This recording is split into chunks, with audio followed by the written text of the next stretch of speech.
Hello बच्चों, बागलेश classes में आप सबका स्वागत है। आज हम हिंदी की बुक संचयन के फर्स्ट लेसन के क्वेश्चन आंसर्स करेंगे।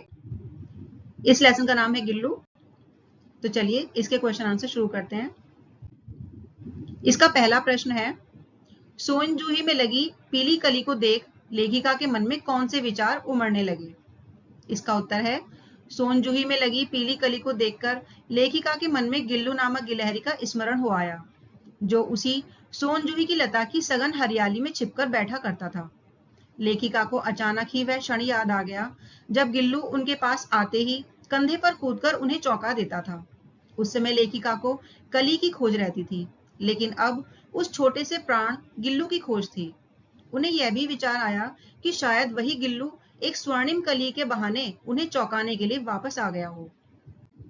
अगला प्रश्न है, पाठ के आधार पर कौवे को एक साथ समादृत और अनादृत प्राणी क्यों कहा गया है। इसका उत्तर है, पाठ के आधार पर कौवे को एक साथ समादृत और अनादृत प्राणी कहा जाना भारतीय संस्कृति में लोगों की दोहरी भावनाओं के कारण है। कौवे को समादृत इसलिए कहा जाता है क्योंकि लोगों की मान्यता है कि हमारे पूर्वज पितृपक्ष में कौवे के रूप में धरती पर आते हैं और इन्हें भोजन कराना एक धार्मिक कर्तव्य है तथा दूरस्थ प्रियजनों के आने का संदेश भी कौवे के कर्कश आवाज से ही मिलता है। दूसरी ओर कौवे को अनादृत भी कहा जाता है क्योंकि सामान्य बोलचाल में कौवा और उसकी काव काव का प्रयोग अपमान और अवमानना के अर्थ में होता है, जो किसी को नीचा दिखाने या उसकी आवाज को अप्रिय बताने जैसा है। अगला प्रश्न है, गिलहरी के घायल बच्चे का उपचार किस प्रकार किया गया। इसका उत्तर है, गिलहरी के घायल बच्चे का उपचार लेखिका ने बड़ी ममता और देखभाल के साथ किया। सबसे पहले लेखिका उसे उठाकर अपने कमरे में लाए। उसके बाद उन्होंने रुई से उसके शरीर के रक्त पोंछा और घावों पर पेनिसिलिन का मरहम लगाया। लेखिका ने रुई की पतली बत्ती को दूध में भिगोकर उसके नन्हे से मुंह में लगाने की कोशिश की, लेकिन उसका मुंह नहीं खुलने के कारण दूध की बूंदें गिर गईं। कई घंटों बाद वह उसके मुंह में एक बूंद पानी टपका पाई। इस निरंतर देखभाल का परिणाम यह हुआ कि तीसरे दिन वह गिलहरी का बच्चा काफी बेहतर हो गया। इस प्रकार लेखिका के अथक प्रयासों से घायल गिलहरी के बच्चे को जीवन दान मिला। अगला प्रश्न है, लेखिका का ध्यान आकर्षित करने के लिए गिल्लू क्या करता था। इसका उत्तर है, लेखिका का ध्यान आकर्षित करने के लिए गिल्लू कई तरीके अपनाता था जो उसकी शरारत और लेखिका के प्रति लगाव को दर्शाते हैं। जब लेखिका लिखने बैठती तो वह उनके पैर तक आता और फिर सर से पर्दे पर चढ़ जाता, फिर उतनी ही तेजी से उतरता। यह क्रम तब तक चलता जब तक लेखिका उसे पकड़ने के लिए उठ न जाती। इसके अलावा वह भूख लगने पर चिक-चिक करके लेखिका को सूचित करता था। अगला प्रश्न है, गिल्लू को मुक्त करने की आवश्यकता क्यों समझी गई और उसके लिए लेखिका ने क्या उपाय किया। इसका उत्तर है, गिल्लू को मुक्त करने की आवश्यकता लेखिका ने इसलिए समझी क्योंकि बसंत का मौसम आ गया था और बाहर की गिलहरियां खिड़की की जाली के पास आकर चिक-चिक करके कुछ कहने लगी थीं। गिल्लू भी जाली के पास बैठकर अपनेपन से बाहर झांकने लगा था, जिससे लेखिका को लगा कि उसे भी स्वतंत्रता का अनुभव कराना आवश्यक है। इसके लिए लेखिका ने खिड़की की जाली का एक कोना कीले निकालकर खोल दिया। इस खुले मार्ग से गिल्लू बाहर जाने लगा और उसे सचमुच मुक्ति का अनुभव हुआ। अगला प्रश्न है, गिल्लू किन अर्थों में परिचारिका की भूमिका निभा रहा था।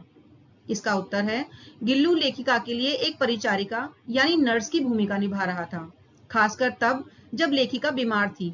वह उनके सिरहाने तकिए पर बैठ जाता था और अपने नन्हे पंजों से लेखिका के सिर और बालों को सहलाता रहता था, जिससे उसका हटना किसी नर्स के जाने जैसा लगता था।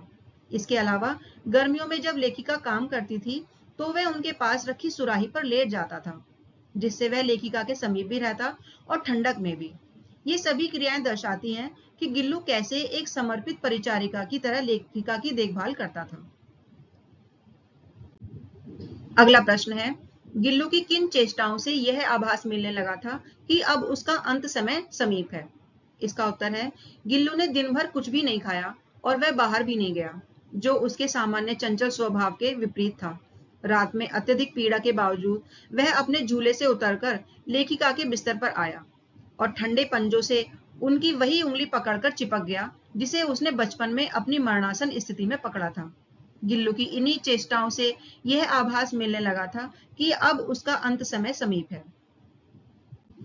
अगला प्रश्न है, प्रभात की प्रथम किरण के स्पर्श के साथ ही वह किसी और जीवन में जागने के लिए सो गया का आशय स्पष्ट कीजिए। इसका उत्तर है, इस पंक्ति से आशय यह है कि सुबह की पहली किरण के साथ ही गिल्लू का इस संसार में जीवन समाप्त हो गया। किसी और जीवन में जागने के लिए सो गया का अर्थ है कि वह इस भौतिक शरीर को छोड़कर किसी अन्य लोक में पुनर्जन्म के लिए चला गया, जैसा कि भारतीय दर्शन में माना जाता है।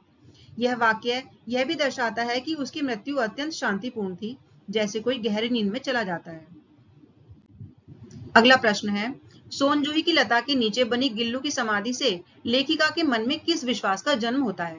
इसका उत्तर है, गिल्लू की समाधि सोनजूही की लता के नीचे इसलिए बनाई गई क्योंकि लेखिका को लगता है कि एक दिन गिल्लू उस लता पर खिले पीले फूल के रूप में वापस आ जाएगा। यह सिर्फ एक सपना नहीं है, बल्कि यह दिखाता है कि वह गिल्लू से कितना प्यार करती थी और मानती थी कि मरने के बाद भी जान एक नए रूप में लौट आती है। उन्हें विश्वास है कि गिल्लू, जिसे सोनजूही की लता बहुत पसंद थी, अब उसी का हिस्सा बन गया है और फूल बनकर फिर से दिखाई देगा। बच्चों, इसके साथ ही ये प्रश्न उत्तर यहीं पर समाप्त हो जाते हैं। आशा करती हूँ आपको सभी प्रश्नों के उत्तर समझ में आए होंगे।